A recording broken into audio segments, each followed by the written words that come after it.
ደረሰባት ነው እያወራች ያለችው። አሁን ላይ እንግዲህ ምንም ነገር እንደማታወራና ራሷን ማንቀሳቀሳ ምንም ማድረግ እንደማትችል ነው እያየናት የነበረው ማለት ነው። እንግዲህ እዚህ ጋር ቲና እውነት የምር እንደዛ አደጋ ደርሶባት ነው ወይ የሚለው ራሱ ሌላ ጥያቄ ነው ማለት ነው። ምክንያቱም እሷ ምንም ለማድረግ የፈለገችው ርቀት ድረስ እንደምትሄድ ከዚህ በፊት አይተናታል ማለት ነው። ምናልባት እንግዲህ ከነ ካሌብና ወይም ከዛ ቤት ላለመውጣት ብላ ይሄንን ነገር የተጠቀመች ይሆን ወይ ብለን እያስብን ነው ማለት ነው። እንግዲህ እውነታውን አናቅም ማለት ነው። አሁን ላይ ግን ቲና በጣም ተቸግራና ከባድ አደጋ ውስጥ እንደሆነች እያየናት ነው ያለ ነው ማለት ነው። የተፈጠረው ነገር እውነት ይሁን አይሁን እርግጠኛ ባንሆንም አሁን ላይ ግን ቲና እንግዲህ ከባድ የመኪና አደጋ እንደደረሰባት እያየን ነው ማለት ነው። ግን እዚህ ጋር አሁን አንዳንድ ነገሮች ስናይ ማለት ነው አይኗ አሁንም የተንኮልና የክፋት እንደሆነ ያስታውቅባታል ማለት ነው። ምንም የታመመና የተጎዳ ራሱ አትመስልም ማለት ነው። አይኗና አስተያየቷ እንግዲህ የነው ሰዎችን ኤደንንና ሌሎችን የምታይበት አስተያየት እንግዲህ ትንሽ ያው የታመመ ሰው አይነት አስተያየት አይመስልም። ውስጡ አሁንም ተንኮል እንዳለ ነው የሚያስታውቅባት ማለት ነው። እንግዲህ ኤደንም ይሄንን አጋጣሚ ለመጠቀም ያሰበች ነው የሚመስለው። ምክንያቱም ከዚህ በፊት የካሌብ አባትን ስታረጋቸው የነበረውን ነገር እንዳለ እሷ ላይ ለማድረግ እያሰበች ነበረ።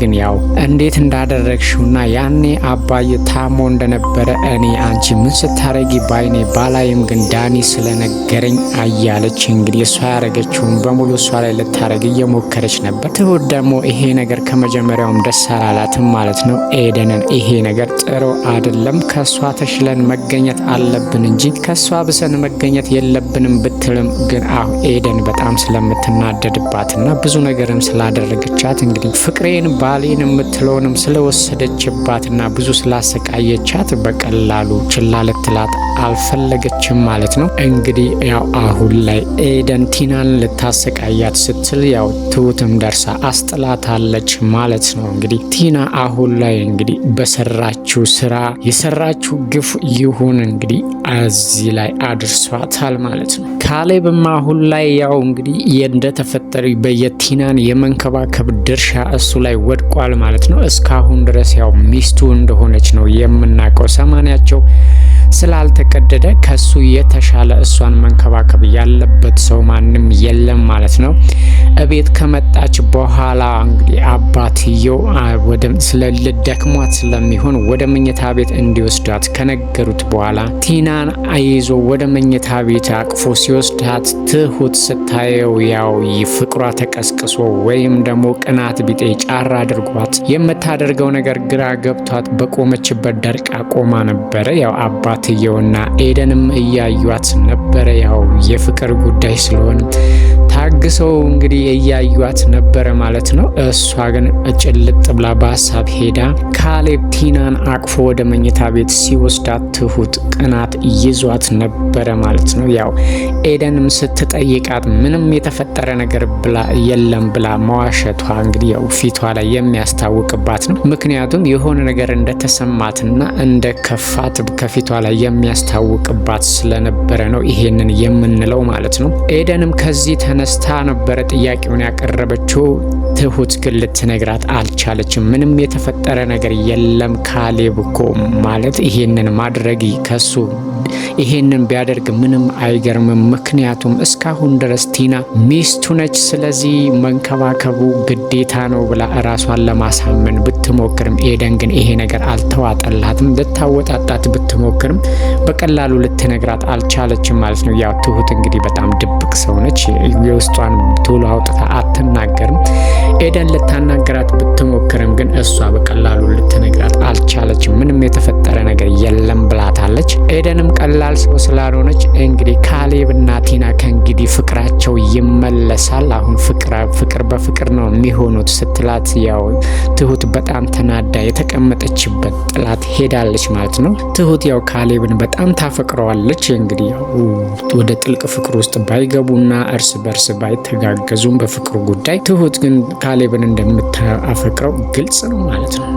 የትሁት አፍቃሪም እንግዲህ ቤት ውስጥ ገብቶ የትሁትን ያው ጠረኗን ፈልጎ ልብሷን ከኮሜዲና ውስጥ አውጥቶ ሲያሸት ነበር። እንግዲህ ምን ሊያደርግለት እንደሆነ ባናቅም ልብሷንም አንዱን ይዞ ሄዷል። እሷ ስትመጣ ግን ቤት ውስጥ ስታገኘው በጣም ደንግጣ ጮሃ ነበረ። እንግዲህ ግራ ገብቷት ለቅሷንም ተያይዘው ነበረ። ለካሌብም ደውላ ያለውን ነገር ስትነግረው ያው ሲመጣ እንግዲህ በጣም ከድንጋጤ የተነሳ ተጠምጥማበታለች። ከዛም ድንግጥ ብላ ራሷን ተቆጣጥራለች ማለት ነው። ሰውየውም እንግዲህ ያው የትሁት አፍቃሪም ደብዳቤ ወረቀት ላይ ጽሑፍ አስቀምጦላት ነው ሄደው አንቺ የኔ ብቻ ነሽ ብሎ ጩቤም አስቀምጦ እንግዲህ የማስፈራሪያ መልእክት መሆኑ ነው። ካሌብም ይሄንን ሲያይ በጣም ተናዷል። ካሌብም እንግዲህ አሁን ላይ እያደረገው ያለው ነገር ይሄንን ሰውዬ በሩቁ ሳይሆን በቅርቡ ስለሆነ ከስሩ ጓደኛዬ አድርጌው ምን እንደሚያስብና ምን ማድረግ እንዳሰበ ለማወቅ ስለሚመቸኝ ብሎ ጥብቅ ጓደኛው ሊያደርገው አስቧል ማለት ነው። ይባስ ብሎ እንግዲህ ያው ሚስጥርም እየተነጋገሩ ነው ማለት ነው። እቤትም ይዞት መጥቷል። ቤት ውስጥ እንግዲህ ሁሉም ሰው ሲያየው በጣም ነው የደነገጠው። ቲና ብቻ ነች የተደሰተችው ስታየው፣ ምክንያቱም ተባባሪዋ ስለሆነ እሷ ስታየው ከምንም በላይ ተደስታለች። የበላይነትን ስሜት የተሰማት ነው የሚመስለው። ፊቷ ላይ የነበረው ፈገግታና ደስታ እንግዲህ በግልጽ የሚታይ ነበረ ማለት ነው። ኤደን ስታየው ግን የምትይዘውና የምትጨብጠውን አታ እንግዲህ ፍርሃቷ እስከሚታወቅባት ድረስ ካሌብም ምንድነው የፈራሽው ሲላት ለመደበቅ ብትሞክርም ግን ያው መደበቅ አልቻለችም። ፍርሃቷ ያስታወቅባት ነበር ማለት ነው። ያው እንግዲህ ሰውየውም ኤደን ምንም እንዳትናገር ሽጉጥ እንደያዘ ሲያሳያት የባሰ ፍርሃቷ ጨምሯል። ሰውየውን ምንም እንደማታውቀውና እንዳልደነገጠችም ለማስመሰል እየሞከረች ነበረ ግን በጣም ፍርሃቷ ያስታወቅባት ነበር ማለት ነው። ትሁት በሌላ በኩል እንግዲህ ያው አይደለም ቤት ውስጥ መጥቶ ውጪ ራሱ ስታዩ ድንብርብሯ ነው እንደሚወጣ እናውቃለን። በጣም ነው የምትፈራው ማለት ነው። አሁን ግን ካሌብ በቀጥታ እቤት ይዞት መጥቷል ማለት ነው። ካሌብ ይሄንን ነገር ያደረገው በሱ ላይ እምነት እንዲኖረውና በዛውም እንግዲህ ያው ሚስቴ ናት ያላትን ቲናን ሊያስተዋውቀው ነው ይዞት የመጣው ወደ ቤት ማለት ነው። ያው እንግዲህ ካሌብ ጥሩ እያደረገ ይሁን አይሁን አሁን ላይ ግን ከሰውየው ጋር መግባባት አለብኝ ብሎ ስላሰበ ቲናን እንዳዲስ ሊያስተዋውቀው ይዞት መጥቷል ማለት ነው ወደ ቤት። ትሁት ግን ይሄ ነገር ከምንም በላይ አስደንግጧት ካሌብንም ጎትታ ወደ ሌላ ክፍል ይዛ ሄዳ ልታናግረው እየሞከረች ነበረ ማለት ነው። ካሌብ እንግዲህ ሰውየውን እቤት ውስጥ ይዞ መምጣቱ ለሱ ትክክል ይምሰለው እንጂ እቤት ውስጥ ድረስ ማምጣቱ አስፈላጊ አልነበረም፣ ግን ወደ ቤት ይዞት መጥቷል ማለት ነው። ካሌብም እንግዲህ የትሁትን አፍቃሪ የበለጠ ለመቅረብ ሲሞክር ያው በውስጡ የሚያፈቅራትና የሚወደት ሴት እንዳለች ሲጠይቀው ሰውየውም እንግዲህ የተናገረው ነገር ትንሽ ያሳዝናል ማለት ነው። እኔ በጣም ከልጅነቴ ጀምሮ የምወዳትና የማፈቅራት ሴት ነበረች። እሷ ግን መቼም ወዳኝ መቼም አፍቅራኝ አታቅም። እኔ ግን ህይወቴ ሙሉ እሷን እንዳፈቀርኳት ነውኝ ብሎ ነግሮታል ማለት ነው። ታሪኩ ትንሽ ቢያሳዝንም የእሷስ ጉዳይ ብሎ ሲለው እሷ ደግሞ እኔ በምወዳት ብዙ እጥፍ ነው የምትጠላኝ፣ ይሄ በጣም የሚያሳዝንና ልብ ሰባሪ ነገር ነው ብሎ ሲናገር ነበር ማለት ነው። እንግዲህ ትሁት ሰውየውን ለምን እንደምትጠላው አያቅም። እሱ ግን ህይወቱን ሙሉ እሷን እያፈቀራት እንደነበረ ለካሌብ እየነገረው ነው ማለት ነው። አሁንም ድረስ እሷኑ እያፈቀርኩና እየተከተልኩ ነው ያለውትኝ፣ እሷ ግን በፍጹም እኔን አትወደኝም፣ ይሄ ነገር አልገባኝም ብሎታል ማለት ነው።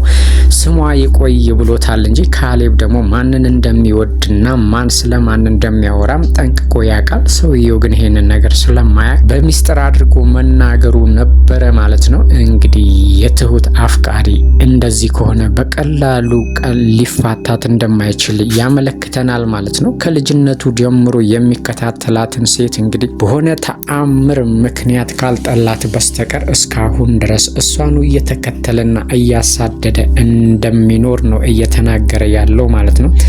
ትሁት ደግሞ ስታየው ደንገጧ አይደለም የፍቅርና እንደው ስታየው ሴጣን ያየች ነው የሚመስላት ማለት ነው። ይሄ ነገር እንግዲህ እንዴት እንደሚሆን ባናቅም አሁን ላይ ግን ካሌብ የትሁትን አፍቃሪ ጓደኛው አድርጎ እቤት ውስጥ ይዞ በመምጣቱ ትሁትም ሆነ ማንም ማለት ትሁት በጣም አልተመቻትም ማለት ነው። እንግዲህ ወደፊት ምን እንደሚሆን እናያለን ማለት ነው።